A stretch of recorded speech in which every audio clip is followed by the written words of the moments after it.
हमें मेडिसिन लेनी पड़ती है या फिर हमें किसी को भी मेडिसिन देनी पड़ सकती है, और हमें पता होना चाहिए कि जो मेडिसिन हम ले रहे हैं या फिर हम मेडिसिन किसी को दे रहे हैं वो किस काम आती है। तो इस वीडियो में हम जानने की कोशिश करेंगे। तो यहाँ पे हम क्या करने वाले हैं, तो देखिए हर मेडिसिन में एक सफिक्स होता है, यानी कि मेडिसिन के लास्ट में एक वर्ड होता है जिससे हम जान सकते हैं कि वो मेडिसिन किस क्लास से बिलोंग करती है या फिर किस बीमारी के लिए दी जाती है। तो हम इस वीडियो में वही देखने वाले हैं। तो चलिए आइए स्टार्ट करते हैं। तो देखिए किसी भी मेडिसिन को हम उसके सफिक्स से जान सकते हैं, जैसे कि हमारा पहला सफिक्स है यहाँ पर केन। तो देखिए केन एक सफिक्स है जो कि लोकल एनेस्थेटिक में यूज किया जाता है। इसका मतलब होता है ऐसी दवाइयां जो कि किसी पर्टिकुलर रीजन को या किसी बॉडी के ऑर्गन को सुन करने के लिए दी जाती है। इसके एग्जाम्पल है जाइलोकेन, बेंजोकेन, एमाइलोकेन, लीडोकेन। यदि आपको किसी मेडिसिन में देखने को मिलता है लास्ट में केन, तो आप समझ जाइए कि ये एक लोकल एनेस्थेटिक है। तो देखिए यहाँ पे हमने कुछ इमेज भी लगाई है, जैसे कि यहाँ पे है जाइलोकेन। तो जाइलोकेन एक इंजेक्शन आता है, यदि मान लीजिए किसी का ऑपरेशन होना होता है और उस ऑपरेशन वाले हिस्से को यानी कि जहाँ का ऑपरेशन होना है और वहाँ पे उसे सुन करना होता है, तो वहाँ पर जाइलोकेन इंजेक्शन लगाया जाता है। और इसके अलावा लीडोकेन एक टॉपिकल एनेस्थेटिक आता है, यानी कि ये ऊपर से अप्लाई करना होता है किसी रीजन को या किसी पार्ट को सुन करने के लिए। तो आप जान सकेंगे कि केन का यूज लोकल एनेस्थेटिक में किया जाता है। अब आगे बढ़ते हैं। तो देखिए हमारा अगला सफिक्स है माइसिन।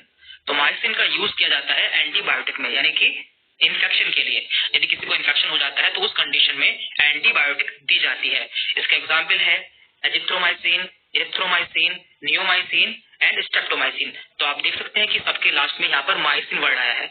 तो माइसिन वर्ड का यूज एंटीबायोटिक में किया जाता है। और यहाँ पे हमने कुछ इसकी इमेज भी लगाई है, जैसे कि स्ट्रेप्टोमाइसिन इंजेक्शन। तो ये इंजेक्शन बैक्टीरिया के इन्फेक्शन के रूप में लगाया जाता है, यानी कि किसी को यदि बैक्टीरिया का इन्फेक्शन हो जाता है तो उसे ये इंजेक्शन लगाया जाता है। और यहाँ पे नीचे है नियोमाइसिन। तो नियोमाइसिन ये ऑइंटमेंट है, यानी कि ये ऊपर से लगाई जाने वाली क्रीम है जो कि बैक्टीरिया को किल करती है। तो इस तरह से आप जान पाएंगे कि माइसिन का यूज एंटीबायोटिक के रूप में किया जाता है। अब आगे बढ़ते हैं। हमारा अगला सफिक्स है ओलोल। तो यहाँ पे ओलोल, तो ये होते हैं बीटा ब्लॉकर्स। तो ये किसका यूज किया जाता है, हाइपरटेंशन में या फिर हार्ट अटैक में, यानी कि यदि किसी को हार्ट से संबंधित कोई बीमारी होती है तो उसमें बीटा ब्लॉकर्स का यूज किया जाता है। और इसके एग्जाम्पल्स है मेटाप्रोलोल, एटिनोलोल, एस्मोलोल, बिसोप्रोलोल। तो यहाँ पे हमने इसकी इमेज भी लगाई है, एटिनोलोल टैबलेट।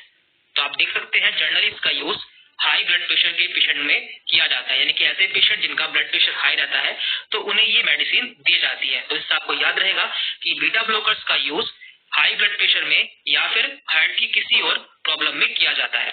तो अगला सफिक्स है माइड एंड डाइट। तो इन दोनों का मतलब होता है डाययूरेटिक्स।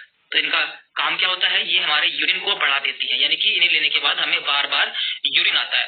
और ये मेडिसिन ऐसे पेशेंट को दी जाती है जिनका ब्लड प्रेशर काफी बड़ा होता है या फिर जिनके शरीर में सूजन होती है, यानी कि एडिमा होता है, तो उन्हें डाययूरेटिक्स दिए जाते हैं। और इसका एग्जाम्पल है फ्यूरोसेमाइड, ब्यूमेटानाइड, बेंजाथाइजाइड एंड क्लोरोथाइजाइड। तो ये दोनों इसका एग्जाम्पल है। यहाँ पे माइड आया है और यहाँ पे जाइड आया है। यहाँ पे हमने इसकी इमेज भी लगाई है लेक्स, जो कि कॉमनली यूज की जाने वाली डाययूरेटिक है। ये बहुत ज्यादा यूज की जाती है। आगे बढ़ते हैं। हमारा अगला सफिक्स है विर। यहाँ पे लास्ट में आया है विर और ये है एंटीवायरल।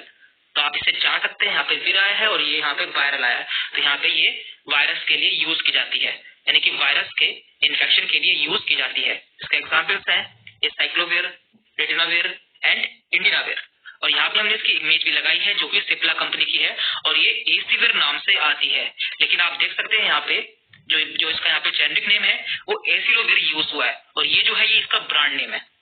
देन इसके बाद है पाम। देखिए इनका यूज एंटी एंजाइटी के रूप में किया जाता है, यानी कि यदि किसी को घबराहट होती है, बेचैनी होती है या फिर उसे नींद नहीं आती है तो ऐसी कंडीशन में इन ड्रग्स का यूज किया जाता है, जैसे कि डायजेपाम, लोरिजेपाम। तो इन दोनों के लास्ट में पाम आया है और यहाँ पे हमने इसकी इमेज भी लगाई है जिसमें आप देख सकते हैं यहाँ पे है डायजेपाम।